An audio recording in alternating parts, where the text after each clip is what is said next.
तथास्तु is equal to प्रामाणिक दृढ़ निश्चयी। यानी कि हम गीता पढ़कर समझे हैं, यदि मैं संकल्प करूंगा और प्रामाणिकता यानी ईमानदारी से निश्चय करके उस पे काम करूंगा, प्रयत्न करने लगूंगा, तो जितनी भी शक्ति कम पड़ती है वह सारी शक्ति भगवान देंगे ही। यानी उसी पे भगवान तथास्तु कहेंगे। मैं जो सोचती हूँ, समझती हूँ और मानती हूँ, उसी पे भगवान तथास्तु कह रहे हैं। यह अर्ध जागृत मन की शक्ति को ज्यादा से ज्यादा जानने के लिए ही हमने यह ग्रुप बनाया है।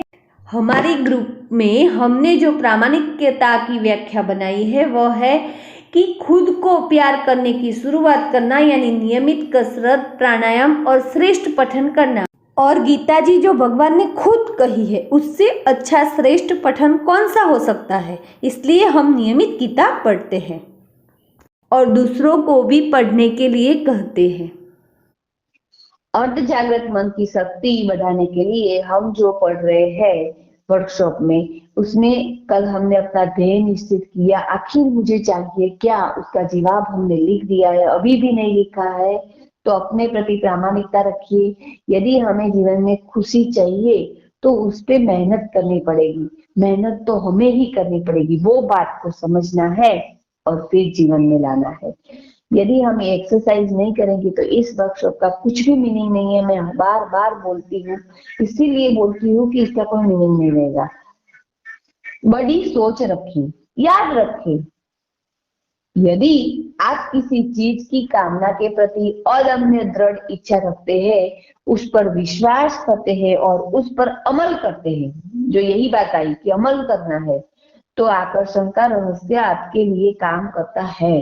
यदि आपके पास एक जादुई जिन है और वो आपसे आपकी इच्छा पूछता है, तो आप कुछ छोटी चीज मांगेंगे। क्या आप एक चॉकलेट या मिल्कशेक मांगेंगे? नहीं, आप कुछ बड़ी चीज मांगेंगे। एक व्यवसाय, एक जीवन साथी, एक बेहतरीन स्वास्थ्य और समृद्धि मांगेंगे।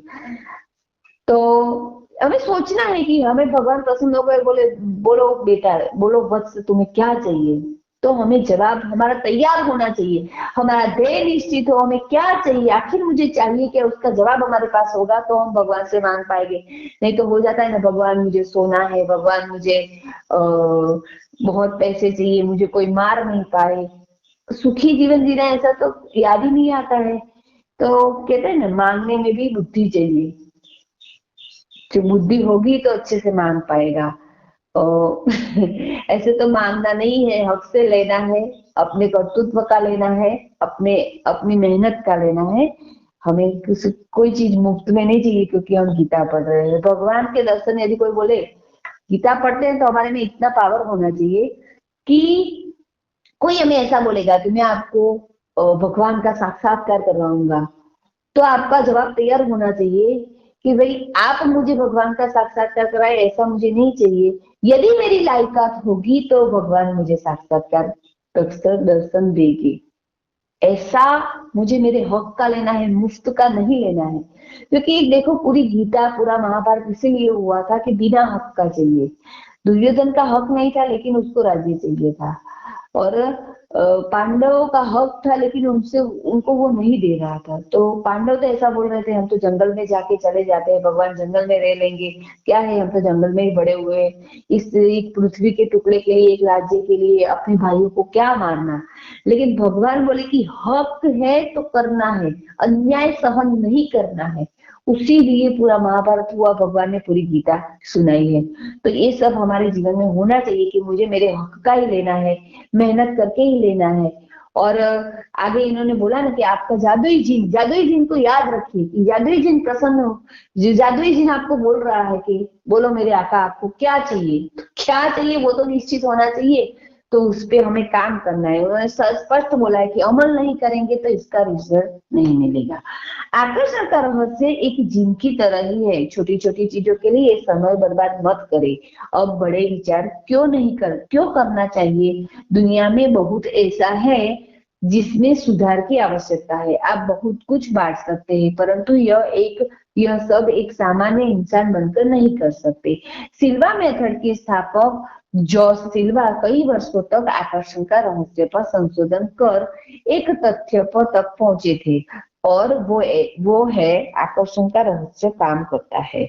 आप उससे कुछ भी मांग सकते हैं जो सिर्फ आपके लिए ही लाभदायी न होते हुए अन्य लोगों को भी लिए भी लाभदायी हो।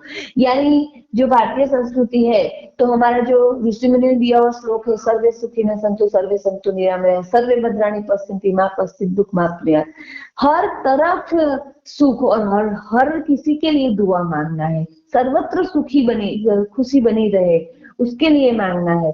ऐसे ही जीन काम करता है कि किसी के बारे में बुरा हम नहीं मांग सकते, और मांगना है तो अच्छा ही मांगना है, ऐसी तो बुद्धि हमें दौड़ानी है।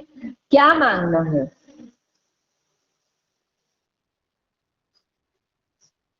क्या मांगना है? सिल्वा मेथड के स्थापक जोस सिल्वा कई वर्षों तक आकर्षण का रहस्य जो उन्होंने समझा, तो उसके बारे में उन्होंने बोला है 10,000 रुपये हासिल करने का ध्येय निर्धारित करना एक बहुत ही छोटा ध्येय है। 10,000 रुपये प्रति मास प्राप्त कर आप इस दुनिया के बेहतरी के लिए कुछ नहीं कर सकते, परंतु आपका व्यवसाय चलना और 1 लाख रुपए प्रति मास कमाना हर दर्जे में बेहतर व उत्तम ध्येय है। रुपयों की मदद से सिर्फ आप अपने परिवार के लिए उत्तम जिंदगी का सृजन नहीं कर सकते, पर उसमें से आप अपने पसंदीदा क्षेत्रों में दान भी कर सकते हैं, अथवा ग्रामीण प्रदेशों में जन कल्याण के लिए योग्य राहत उपलब्ध कर सकते हैं। सिर्फ स्वयं के लिए ही नहीं, परंतु दुनिया की बेहतरीन के लिए भी विचार करें। मूल अपने बारे में ही नहीं सोचना है। गीता पढ़कर मैं इतना समझी हूँ, जो दूसरों के बारे में भी विचार करता है, सिर्फ अपने स्वार्थ का नहीं सोचता, वही इंसान भगवान को प्रिय है। तो मुझे ऐसा बनना है। हम लोगों ने बहुत कुछ लिखा है कि निस्वार्थ करना है सबको। हमारे जो व्यक्ति हमें परिवार के रूप में मिले हैं, वो हमारे कर्म के अनुसार है, भगवान ने दिए हुए व्यक्ति है, तो उनके प्रति आदर रखना है, प्यार रखना है। वो अच्छे हैं बुरे हैं, वो हमारे कर्म के अनुसार हमें मिले हैं, तो उनके साथ जितना अच्छा व्यवहार करेंगे, जितने अच्छी तरह से रहेंगे, जो देंगे वही हमें मिलेगा।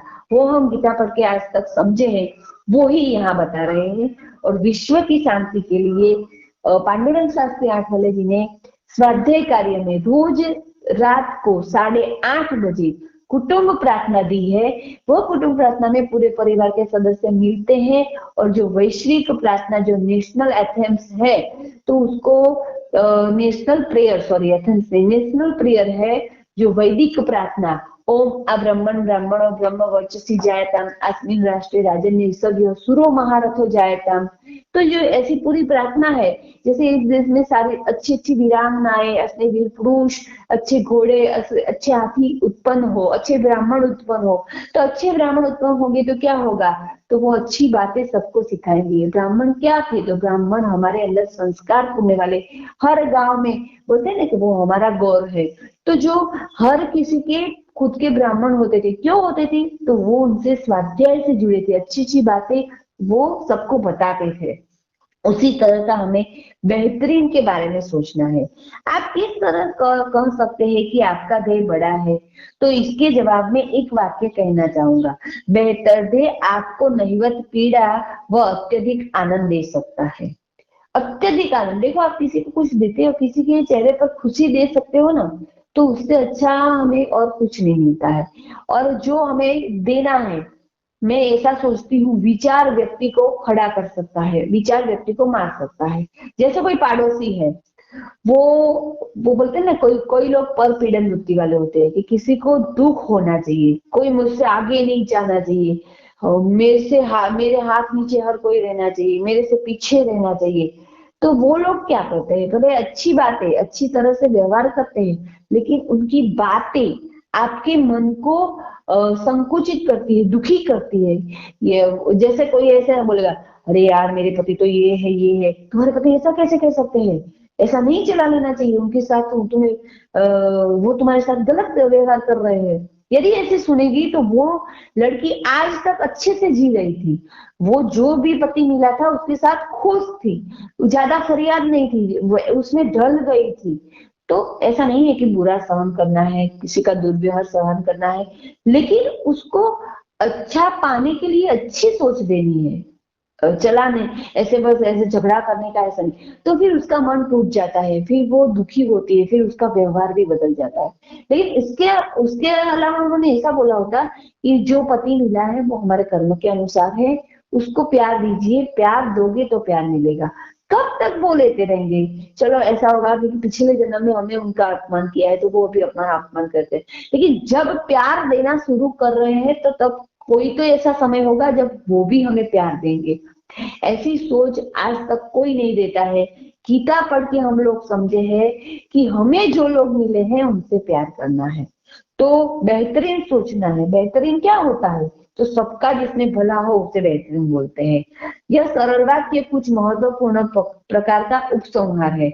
यदि आपका ध्येय आपको रोमांचित न करे तो आप उसे आकर्षित नहीं कर सकते। किसी के बारे में बुरा सोचेंगे तो वो बहुत बुरे, इतने बोलते हैं ना, विकृत मन वाले व्यक्ति को कदाच रोमांच दे सकता है, लेकिन हर किसी को नहीं दे सकता है। हर व्यक्ति अपने आप में अच्छा ही होता है, लेकिन कई बुरी बोलते हैं ना, वो ज्यादा इच्छा, अब खुद को अच्छा बनाने, खुद पाने के लिए दूसरों का बुरा बुरा इच्छना, ये सब गलत बातें हैं। तो विचार पर भावना इज इक्वल टू आकर्षण, जो हमने पहले भी पढ़ा था, वही हमारे जीवन में लाना है। तो क्या आकर्षित करेगा? हमारे ध्येय के प्रति हमें एकदम आकर्षण हो और एकदम भावना निर्माण हो, ऐसा कुछ सोचना है, और फिर वो दृश्य मन में खड़ा करना है। उसकी रोज प्रैक्टिस करनी है। मैं तो करती हूँ कि मैं ज्यादा से ज्यादा बातें जो जानती हूँ सबको शेयर कर रही हूँ। सब लोग अपने आप से गीता पढ़ने लगे हैं। मेरा ये भी नहीं कि आप ग्रुप पे रहो और मुझे सुनो। मेरा ऐसा है कि हर कोई अपने हिसाब से गीता पढ़ रहा है, समझ रहा है और जीवन में ऑलवेज हैप्पी बन रहा है। क्यों ऑलवेज हैप्पी? गीता ऐसी है जो उसके थॉट ऐसे है कि हर परिस्थिति में हमें खुश रहने की शक्ति देती है, और गीता ही हर परेशानी की दवाई है। परेशानी को मिटाने के लिए गीता ही चाहिए, हैप्पीनेस के लिए गीता ही चाहिए। तो मैं मेरा दृश्य खड़ा ही रखती हूँ और मैं कर पाती हूँ। कोरोना के बाद हमने 8-9 बार, 9वीं बार गीता पढ़ रहे हैं, 8 बार गीता पढ़ ली, तो वो क्या है? वो एक अचीवमेंट है। 9वीं बार तभी आएगी, 8वीं बार चल रही है। तो मेरा जो ध्येय था कि मैं सबको गीता पढ़ने को बोलूं, धीरे धीरे वो लोग अपने आप से भी पढ़ रहे। कई लोग ऐसे हैं वो अपने आप से पढ़ने लगे हैं, तो मुझे बहुत आनंद होता है। स्वाध्याय, स्व का अध्ययन खुद करना है। कोई हमें एक मार्गदर्शन दे सकता है। कब तक हम किसी पे आधार रखेंगे? बस आज यहीं पे रखते हैं और इसके बारे में सोचते हैं कि हमारा ध्येय बेहतरीन होना चाहिए। बेहतरीन ध्येय क्या है? हर किसी के जीवन में उत्साह भरना। भूत भाव भगवत कर विशुद्ध कर्म संहिता गीता के 8वें अध्याय के 3 श्लोक में भगवान ने बोला है, वही कर्म श्रेष्ठ है जो किसी के जीवन में उत्साह भरता है। तो आज से हमारा व्यवहार कैसा होना चाहिए? मेरी बात से किसी के जीवन में उत्साह बढ़ता है या घटता है? कई बातें ऐसी हम किसी की इतनी निंदा कर लेते हैं, इकट्ठा होते हैं फ्रेंड्स तो, और फिर इतनी नेगेटिविटी वहां ऊर्जा होती है कि वो कभी हमें खुशी नहीं दे सकती है, उत्साह नहीं दे। उत्साह तभी होता है जब ध्येय निश्चित होता है। यदि ध्येय निश्चित नहीं है तो जीवन में उत्साह बना नहीं रहेगा। मेरे जीवन में उत्साह बना रहता है। मैं 4 बजे भी उठ पाती हूँ। हाँ, कभी हम लेट सोते हैं, जैसे नवरात्रि चल रही थी, लेट सोते हैं तो लेट सो 6 घंटे की नींद लेनी है, नींद लेनी है 7 घंटे की। और ऐसा नहीं कि मैं जग जाती हूँ इजीली, मैं तकलीफ लेके जगती हूँ। मैं इजीली जग पाती हूँ क्योंकि मेरा ध्येय निश्चित है। मैं जल्दी उठूंगी तो अपने आप को समय दे पाऊंगी, कुछ अच्छा पढ़ पाऊंगी, जीवन में कुछ अच्छा कर पाऊंगी, और ग्रुप को भी कुछ अच्छा दे पाऊंगी। क्योंकि ग्रुप में जो हम 10 मिनट पढ़ते हैं वो तो बहुत नॉर्मल है। मैं घंटा पढ़ती हूँ बहुत, और फिर 1 घंटा 2 घंटा पढ़ती हूँ, फिर उसे जीवन में लाने का प्रयत्न करती हूँ। मैंने कैसे अप्लाई किया वो मैं ग्रुप में देती हूँ। तो बस यही हमें करना है, और वर्कशॉप में हमें होमवर्क जरूरी करना है, अपना ध्येय निश्चित करना है, भगवान को थैंक यू बोलना है, ये सब चालू रहना चाहिए।